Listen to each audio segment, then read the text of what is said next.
Kuronka isukari mu maduka muri zone Kanyosha iherereye mu gisagara ca Bujumbura si coroshe nk'uko bishikirizwa na bamwe mu banyagihugu baho. Gake ibonetse, abo banyagihugu bavuga ko igiciro ca leta kitubahirizwa.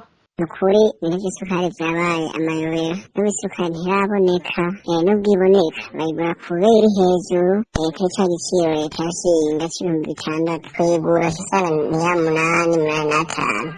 Mu yandi maduka, amasoko ya RPA muri zone Kanyosha avuga ko isukari igurishwa ku kiyiko hagatangwa intica ntikize. Ayo masoko atomora ko isukari yo ku kiyiko igurishwa 100 yashizwe ku 300. Muri kino gihe abo banyagihugu bagasaba leta kugira ico ishikirije ku bijanye n'inyishu irama kw'ikena ry'isukari. Basaba leta vrema iva mu gacerere ubona yari yarakoroye ibintu mu nyuma bikabura twibaza ati none ibintu biriko bija hehe.